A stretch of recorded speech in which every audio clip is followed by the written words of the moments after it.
hear from you, Jeff. What is the strategy to develop internal leadership in the school system, up and down the ranks, so the leadership in the schools represent the demographics of the city? Thank you. Thank you. So let's begin with the parents. I think, as I said, when I came here, the reputation was that the parents didn't care about their kids. I couldn't disagree with that assertion more. Parents of Lawrence love their kids deeply. When I kind of did my assessment, I thought that the schools weren't doing enough to welcome parents in, and that some schools were amazingly good at it, and parents felt welcome when they came in. Other schools, parents felt like they were just supposed to drop their kid off at the door. And so we're working with our principals to try to change that culture. As I talked about a little bit earlier, the Welcome Center is something that we're pretty excited about that's going to open in the new year. So parents can really come downtown in an easy way, do one-stop shopping, and get the help and support they need going forward. I've relied heavily on the President's Council of the PTO, who I met with last week and I meet with regularly. For instance, when we launched the turnaround plan, they were the first group of people to actually see it in its final state, because I wanted to make sure we had their input and gave them a chance to understand what was happening inside the school system first. Parents are, a true asset to education, but you've got to be willing to engage folks. And the school system in the future, as it's done now, I've been very impressed with the turnout, with the active engagement at the Arlington Community Day. I actually went and met with all the parents in the community. There's just been some real outpouring by the Lawrence Public Schools to the community to try to get parents feeling like they're involved and they can be active in the process. But as always, that continues. The second question was about ELL students and bringing in leadership that's reflective of the city. Leadership. I think what we've seen is in our hiring, particularly in this last year, we hired many students that are reflective of the community in Lawrence.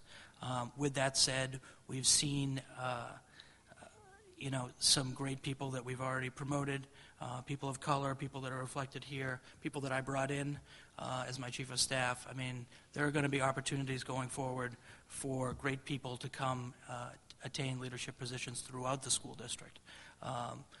Candidly, I believe that I'm looking for great people, and I think a lot of great people are already in Lawrence and have such a personal relationship because they're from the community, because they may have come from Puerto Rico or the Dominican Republic.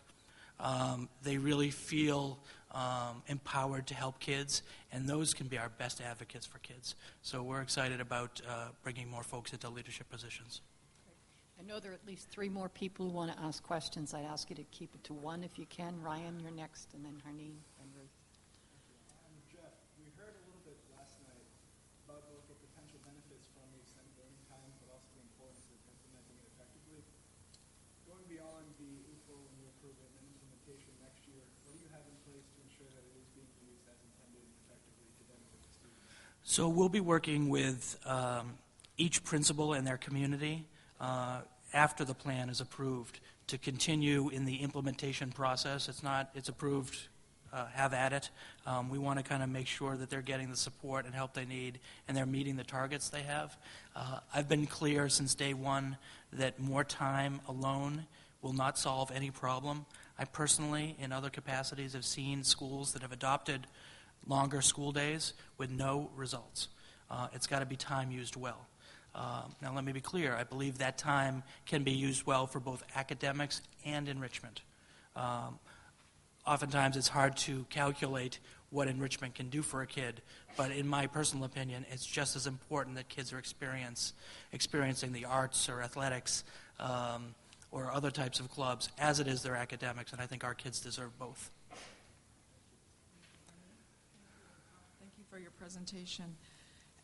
I know there's a lot of excitement about EMOs on this board and in this room, and I think that there are a lot of questions as well about EMOs nationally, locally, in terms of their role in public education and in terms of potentially dismantling public education and turning it into other kinds of models. And I think that that's, I'm just saying it, but it's certainly something that's written about and discussed all over in a lot of education journals in terms of what is the future of public education in our country. Where should it land? How should it be housed? What's the governance structure? What should it look like? And I think that what it looks like, this model in Lawrence of bringing in 2 EMOs, and I know you have 1 year experience in Boston, right? Mm-hmm. So that you're fairly new, so I guess that's the success the commissioner is referring to, of a proven success. And Match Tutor, I thought, are you a new organization, Match Tutor, or is it separate from Match? Kind of complicated answer, but we've been tutoring charter school kids for 8 years. We tutored Boston kids. As a separate corporation? No, or? sir. It's still contained in the charter. I thought you said you had done a separate company or something. It's with the foundation, our 501c3 associated with. So you have a lot of experience in providing that kind of tutoring, and I just think it's a question, in terms of thinking about districts and the role of districts and how ultimately I think it's a question I have on this board of what do we think the role of a district is in transforming public education. And for the last few years, the role of the district, when I first started on the board, all the work was done directly through the school. And the focus was we're going to work with the school on a school improvement plan, and that was the focus of how school was going to change. And then the focus moved to the district. And then we started focusing on what is the role of the district in turning around the school, because the idea was you can't just turn around a school without having a significant change at the district level to maintain and continue that effort. Obviously, a big part of exiting level 4 schools is looking at what's going on in the district to sustain the change that those schools might have so that they can move to level 1 or 2 status. So this feels like another version or another direction, or I don't know exactly what to call it, of saying, okay, now the district has a very different role because you're talking about decentralizing, a decentralized solution where schools are basically more autonomous to come up with their own plan for how they're going to engage their teachers or the administration, kind of the opposite of what you said was a top-down bureaucratic model, and have it very grounded. And I just don't know. I don't know other examples out there of districts that have kind of moved in with this model. Maybe you have, Commissioner, that would be useful for us to look at just to understand the trajectory of this and how it might go. But my question, I guess, is when you were in reality in this year that, well, it's not really been, I guess it's been a year, but what has the turnover or the personnel changes actually look like? Like in terms of at your administrative and your district, I know you said you're changing the role of the district in terms of they may become less centralized. And for new teachers, where are those teachers coming from? Are they coming from other TFA type places, or are they coming from surrounding communities, or do you have any percentage, or so we have a sense of? I don't have it with me, but we can certainly get that information to you. What I can say is we've been incredibly pleased by the amount of applicants we have received from people that want to come to Lawrence, both local people and outside organizations like TFA or their alumni. With all of that said, you have to remember we did a process called Receivers Review, where we looked at a very small percentage of the faculty just to make sure that they were up to standards. That we had the opportunity, if I so chose, as receiver, to make all teachers apply for their jobs and take a much more drastic measure. We've tried to be measured in our approach. We believe in the teachers that are in this district. We think in areas where if a school has hit level 4 status and is chronically underperforming, or in the case of the Oliver is the lowest performing school in Massachusetts, that we will take a stronger approach. But with all of that said, we are looking internally first to keep our good people. This is a district that is going to be under a union umbrella. This is a district that believes that the teachers inside are the ones that are going to be able to help us solve the problems. But it also this is a district that also has to recognize that we do need some help in particular areas, and we're going to avail ourselves of that help when it's needed. Thank you. Ruth? Thank you. Is this on? I don't know. So I just I know I'm wrapping up this part of the conversation, and again, I want to thank you all for your presentation. I want to go back to the special education issues.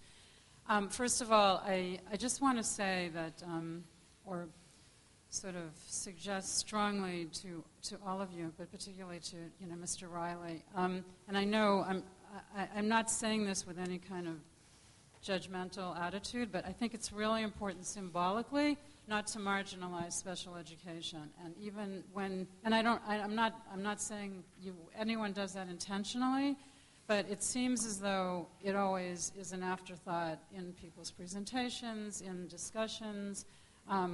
We often bring it up at the board, but it's often because it's not put front and center in presentations. I think what we heard this morning from particularly the parent who was translated into English, it was very compelling.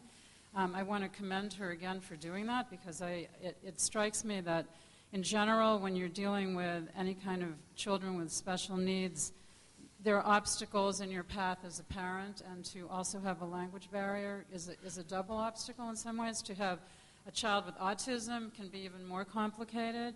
I just want to share my own one just quick experience. I now have a daughter who's teaching autistic children in a special program, and I recently had an opportunity to speak with a parent of a child in her school, and it's a 766 school that you pay a lot of money to go to, or the district does.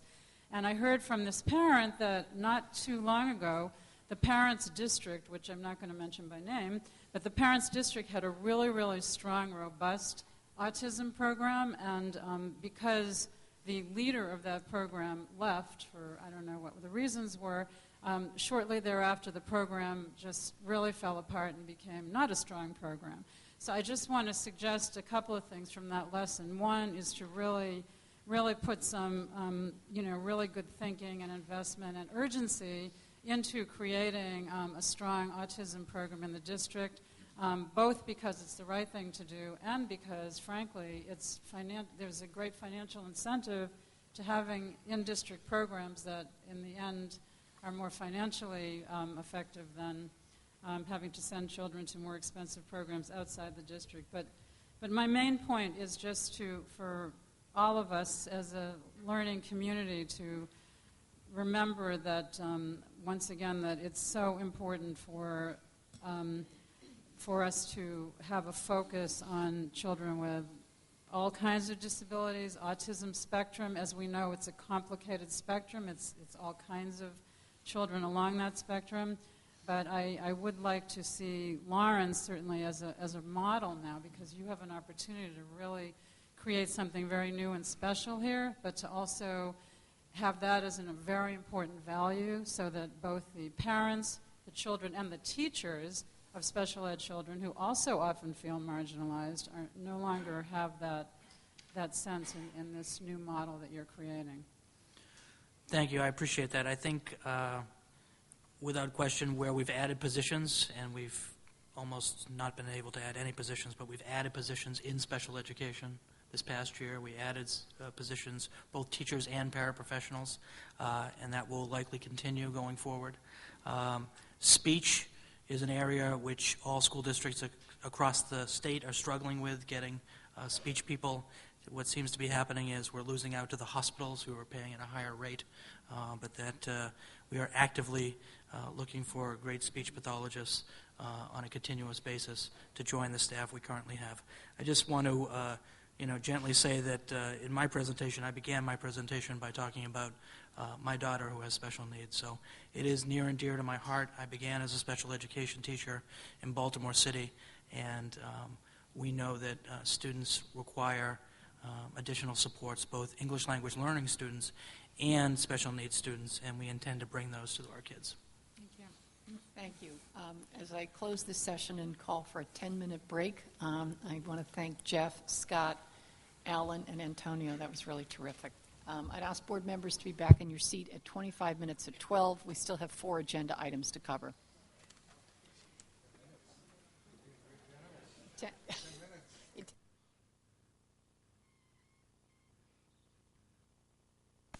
All to please take your seats.